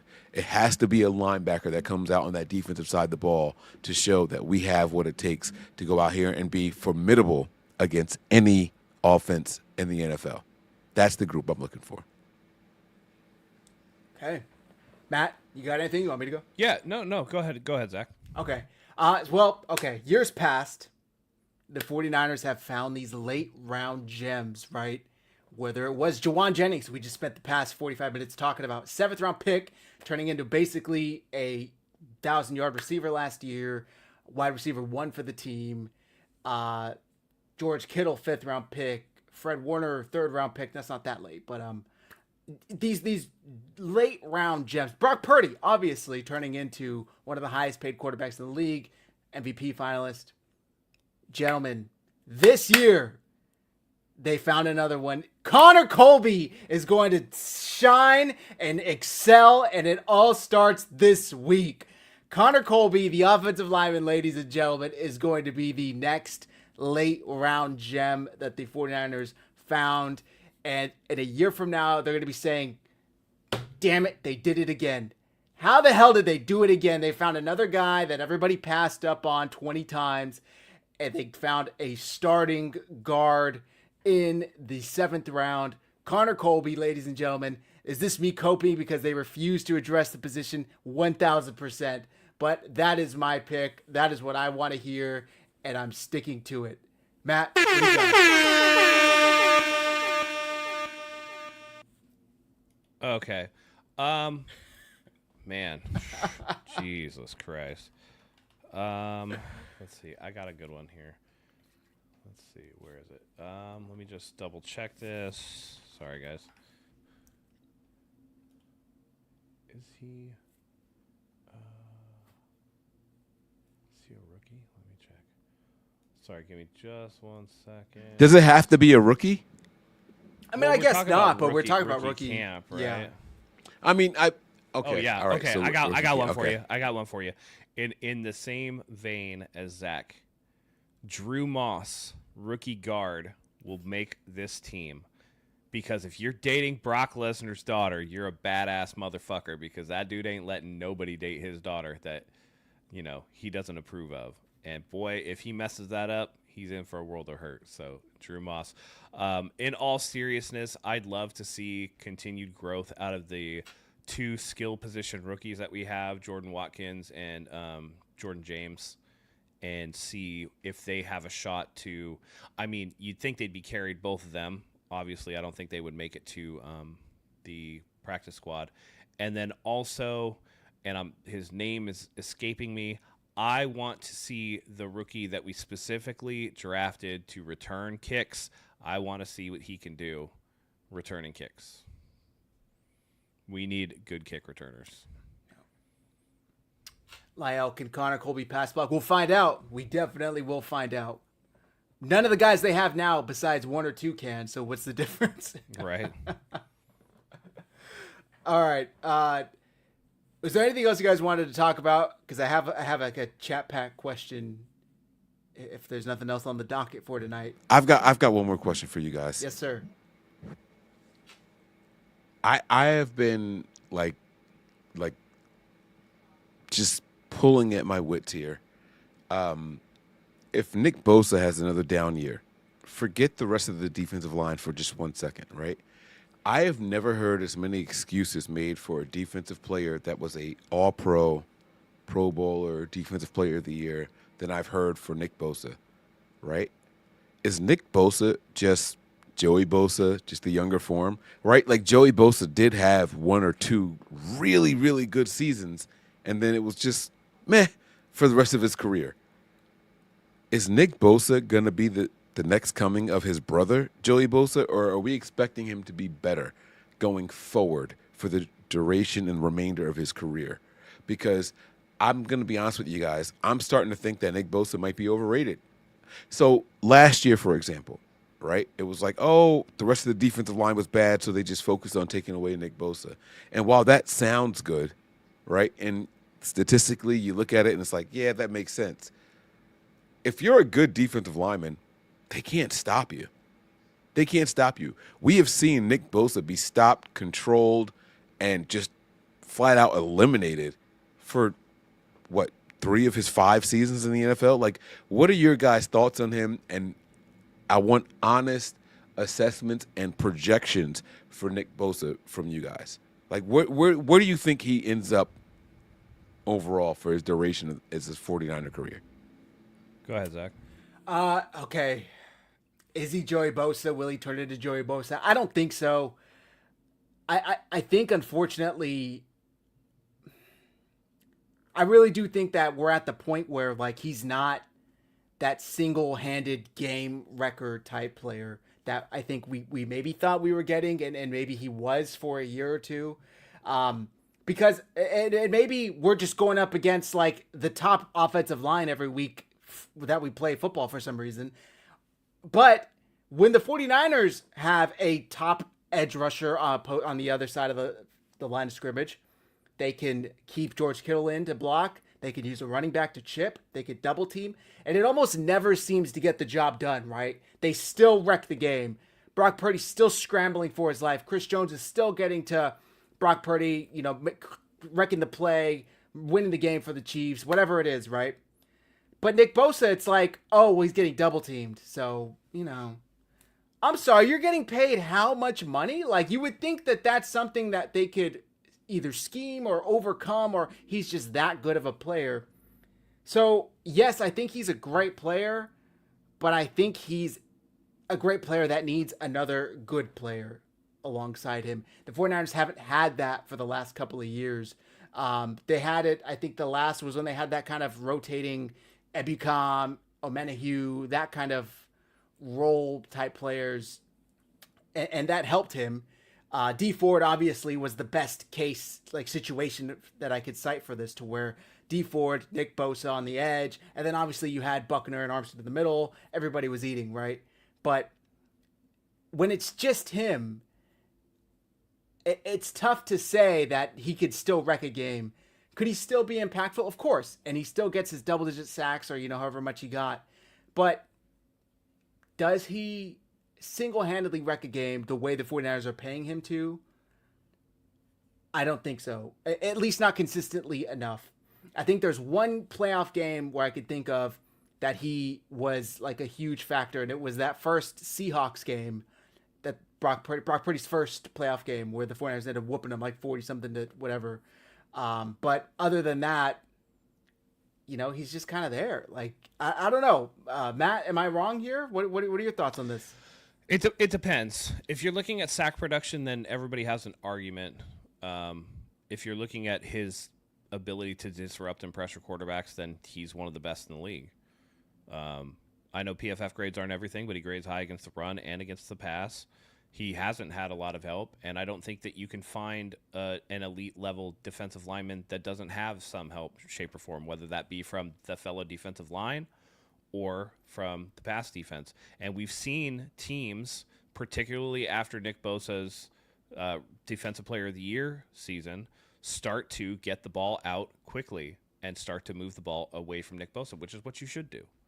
So I think that this is a critical year, because you have given him what you hope is a stable running mate in Mykel Williams for years to come. You went out and got Bryce Huff, who was a double-digit sack producer under Robert Saleh.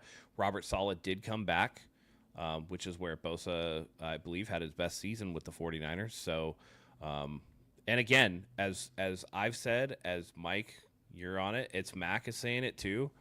Maybe Chris Kasarik is just overrated too, and that he's not developing, because who else on the defensive line that they've drafted, other than Nick Bosa, who was largely a finished product coming out of Ohio State, who has he developed? Nobody. Nobody that they've drafted has worked out, whether it be by injury or by poor play. Even the guys that they've signed and traded for, injured. There's something going on. I don't know, man. This is it is what it is. You know, I think this is a critical year for him. I'm not willing to write him off as an elite defender yet, but I do think that there needs to be some level of pickup in production. So It's unfortunate. Hopefully. Well, it's neither fortunate nor unfortunate, right? Because at the same time, you know, again, his two best seasons, the 49ers went to the Super Bowl. So that tells me that he's there. And by the way, the rest of the defense was good when they went to the Super Bowl. I think that all things play together.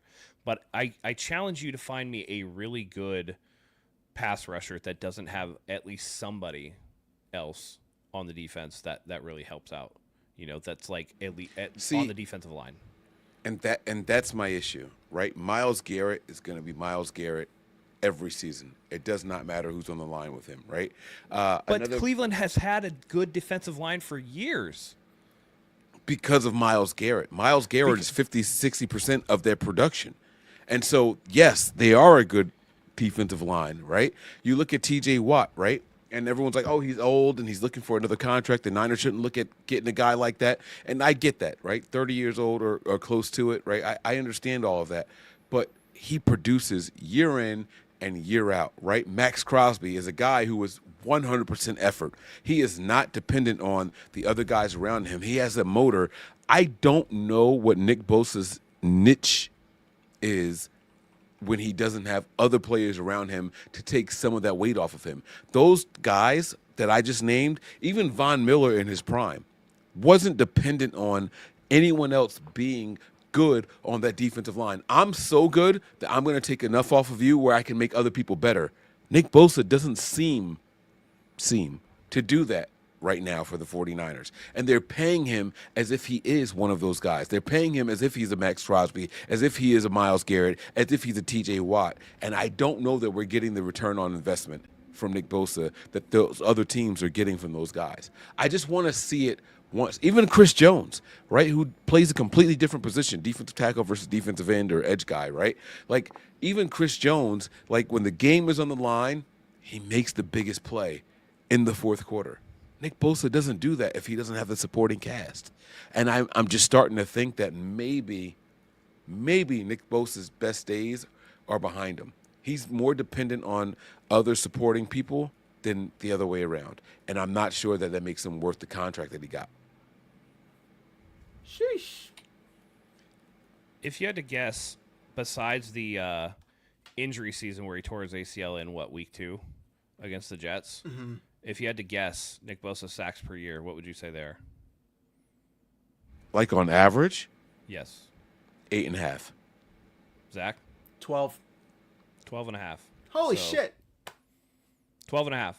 So Nick Bosa did not get 12.5 sacks for 2 of the last 3 years.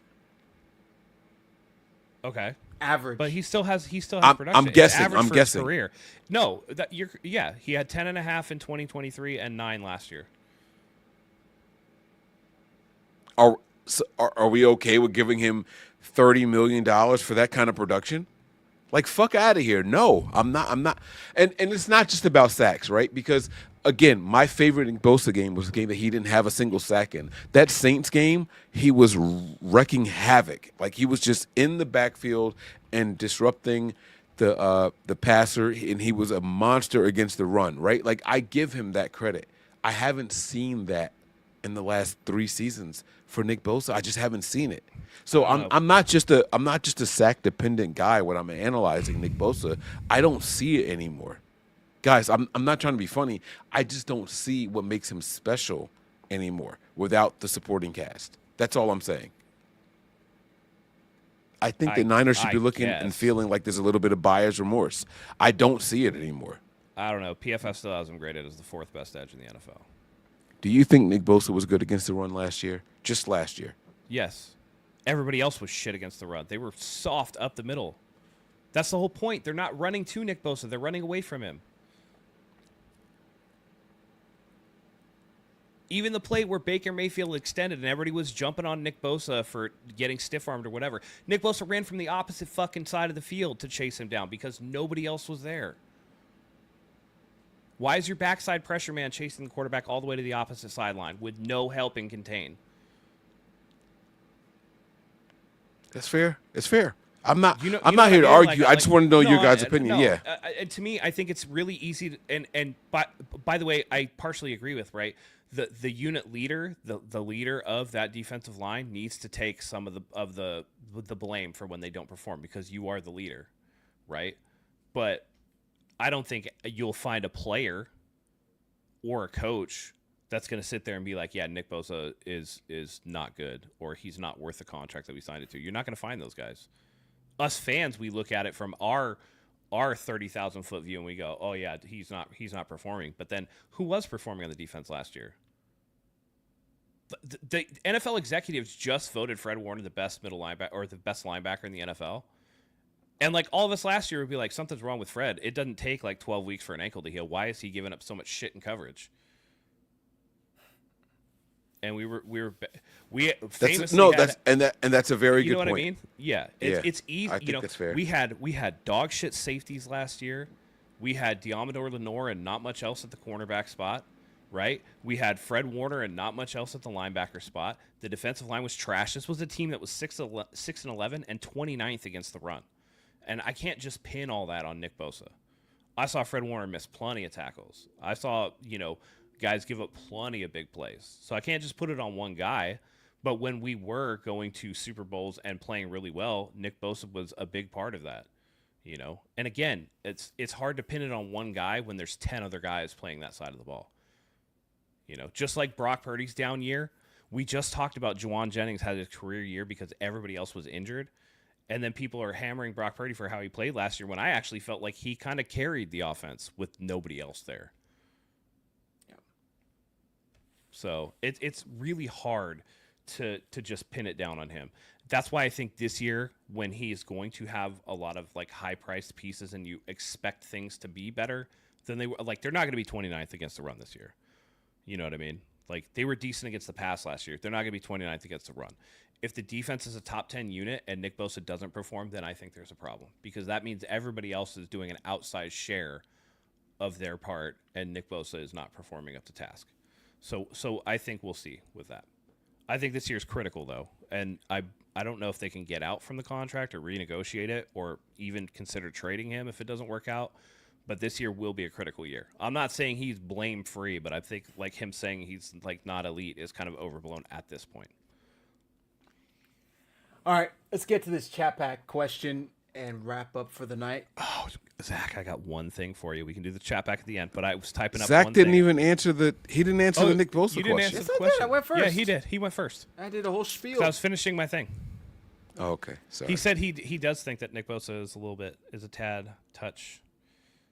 Doesn't overpaid. wreck the games like he used to. Yeah. Okay, guys, I put together, and this is fun because it's training camp, and this is tongue-in-cheek, and, I'm waiting for somebody in the chat to run and go tattletale on us, but it's fine. I have 49ersHive bets on training camp coverage from 49ers content creators. And I'm going to ask you 5 different things, and we're all going to answer whether we think it's going to happen or if we think it's not going to happen. And at the end of it, we'll tally up the total, and whoever gets the most point wins, and we'll decide what that is at a later date. At the end of training camp? At the end of training camp, yeah. Got This it. is strictly for training camp coverage, okay? So, bet number 1, kicker make percentage spreadsheets will be a thing, yes or no? Yes. Yes. I also say yes. All right, so I'm going to mark yes for everybody. I hope we don't all have the same answers to everything. I mean, I did kind of make them that way, but all right. Bet number 2. David Lombardi will make an excuse for a bad kick by Moody in practice and argue why it's a positive thing for the team. Yes or no? No. Yes. I also say yes. All right.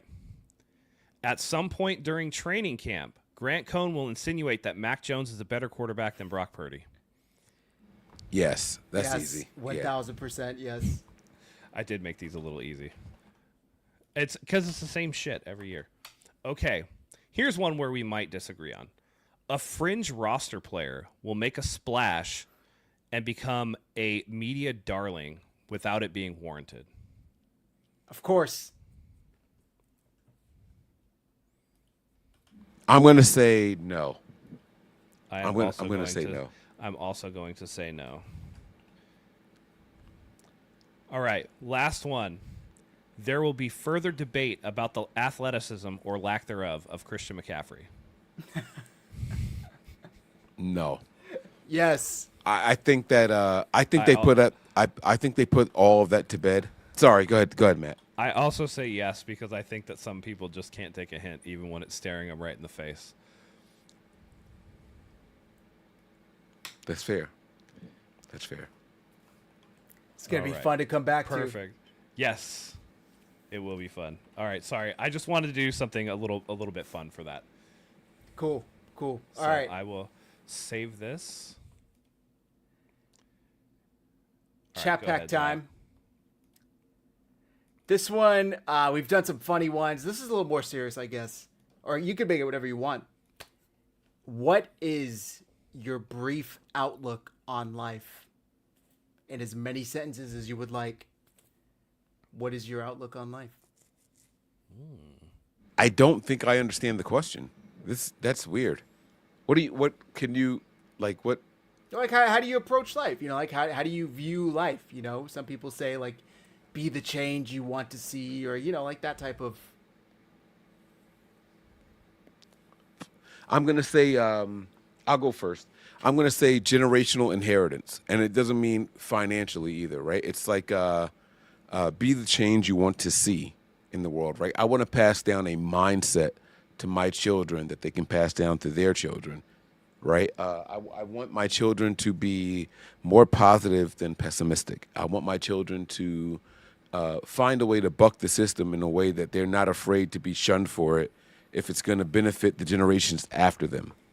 And so I'm saying I'm going to say how do I word this the right way? Life is about thinking beyond yourself and being like almost like an infectious mindset for the generations to come. Does that answer the question? I feel like it was. Yeah. I feel like it was vague, but like It was I vague, think yeah. that's what. No, definitely. Matt, you want to go? You want me to go? No, go ahead, Zach. I think I would say whatever it is you're going to do in life, do it 100%. Like, fully commit to it. I'm 31. I just turned 31 a month and a half ago now. I was going to say the other day. It's late May. And only within the last, like, 4 years did I really start taking, like, my health seriously. And, like, I lost, like, 50 pounds. Then I gained some of it back. And now I've lost some weight again. And it's just like, you know, I was telling Ashley the other day, like, I don't want to die and, like, never gave it my all. You know, like, I never really, like, took things as far as I could have and really been, like, the best version of myself. Like, why? Like, we only have one life. Like, you might as well live it to the fullest extent and go all out and really see, like, what you're capable of, whether that's the fastest mile you could run or whether that's, like, you know, the best car you could build or whether that's the most weight you could lift, like, whatever it is, right? Whatever it is you're going to do in life, just do it at the highest level, because it really isn't, there's no point in half-assing anything. Like, we're all going to die, and, you know, there's a limited amount of years that we all have on this planet. And why end it being like, you know, I never really tried that hard in any of the things that I did. Like, I never really found out how good I am at anything. Like, go out, go and do your best. Find out how good you are at things, and maybe you'll find that you're really good at something you had no idea at. And you know, whether that's going to make you a lot of money or whether it's going to make you really happy, either way, you're going to be happy you did it. So do whatever it is you're doing, full strength, full throttle, 100%. And there's no way you could let yourself down if you know you gave it your all. There you go. I would do, I kind of, this is kind of my credo for my girls, and it's something that how, my wife and I are going to raise them. But, we're going to have 3 rules in this house. It's going to be work hard, be kind, and do the right thing. Honesty is key and tantamount above everything. Integrity. But yeah, it's going to be work hard, be kind, and do the right thing. You only get to live once, but if you do it right, once should be enough. So,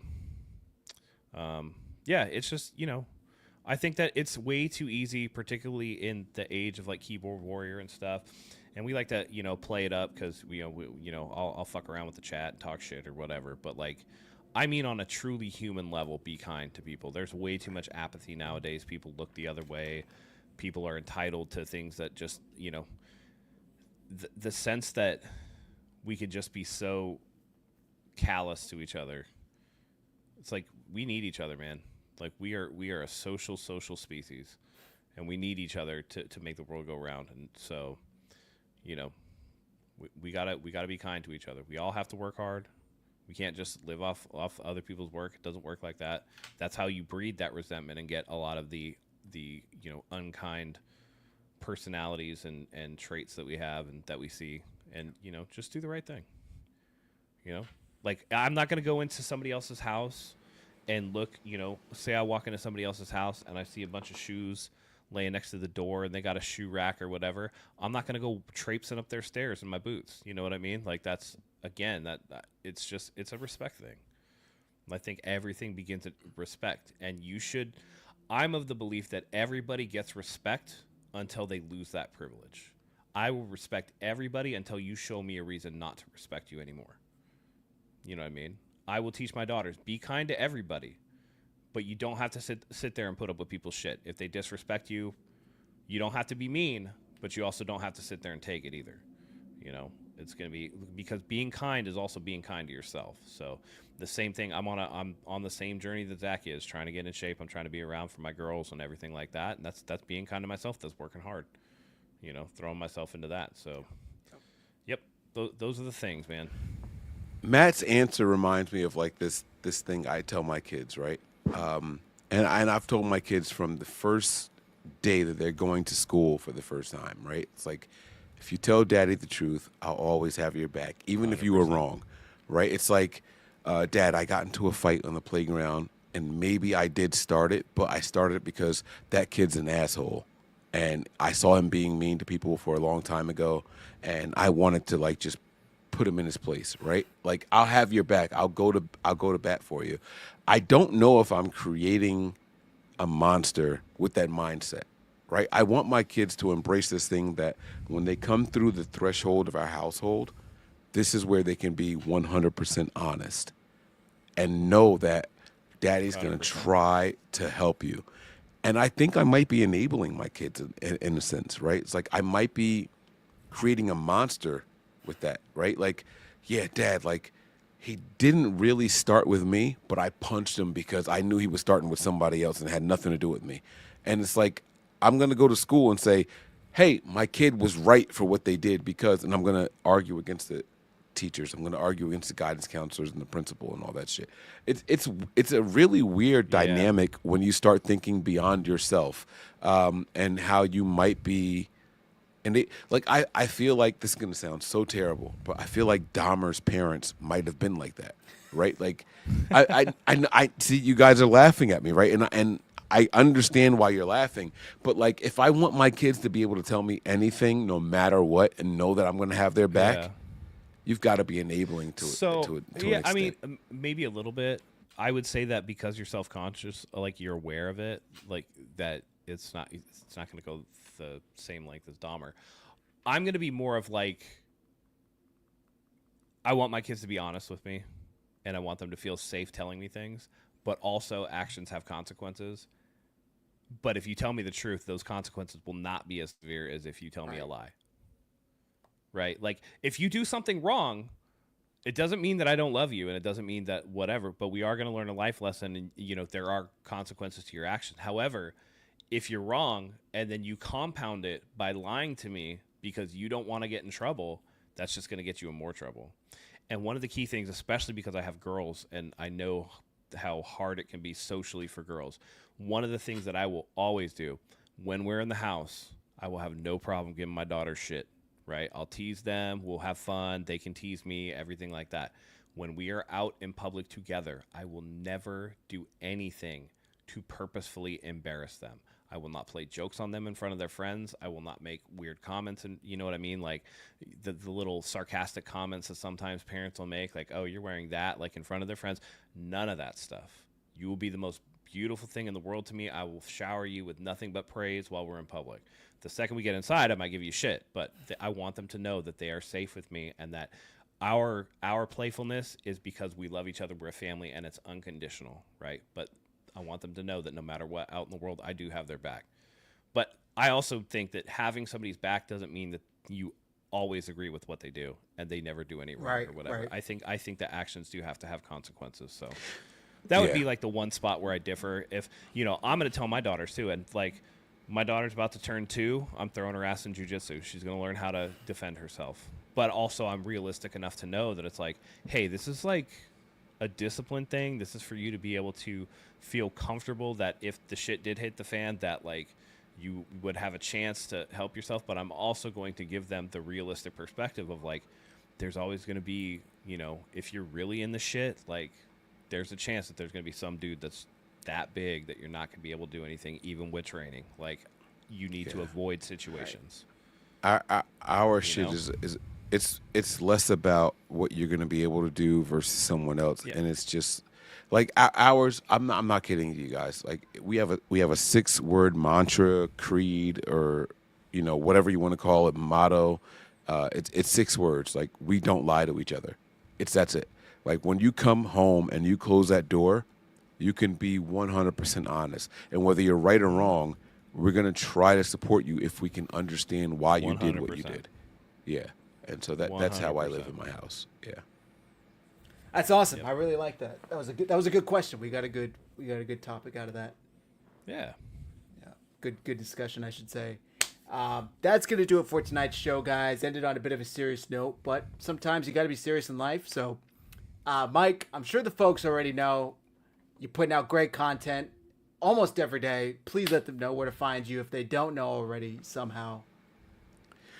Yeah, guys, the Nothing But Niners page on YouTube is where you guys want to be, but the Patreon page is where I really, really go and get my shit off. Like, I don't hold punches over there.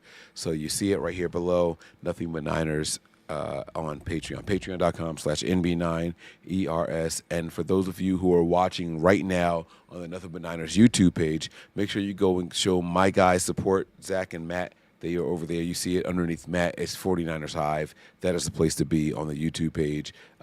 Solid content. You're going to get the real every single time, right? We don't lie to each other on these channels. That's where you want to go and hear the real. So make sure you guys subscribe. All right? Love you guys. Appreciate it, Mike. Matt, without further ado. Yeah. Listen, I'm really looking forward to see how these bets turn out, man. We have just enough answers that I think we'll have a winner one way or another, but it's going to be funny either way. I can't wait to dive into more on him in a minute. I cannot wait for this shit. But I'm happy the 49ers football is going to be back. This is just the rookie week. Really, it's going to begin in earnest next week when the veterans report. I think that's the 22nd, if I'm not mistaken, and then we'll really see what we got. But I'm glad that Alfred Collins signed. I'd like to see the Jennings situation get resolved, and let's just get through camp healthy and without any drama. So thank you, everybody, for joining us here tonight. I'm glad we got some breaking news before we went live. That makes it a little more exciting, and it feels like we're back in the swing of things. So with that being said, join us here each week for every content, for the new content and everything like that. We're gonna be much more consistent now that things are actually happening. Yes. So for Mike, for Zach, for myself, thank you as always. We couldn't do this without you. Thank you for joining us tonight, and until next time, go Niners.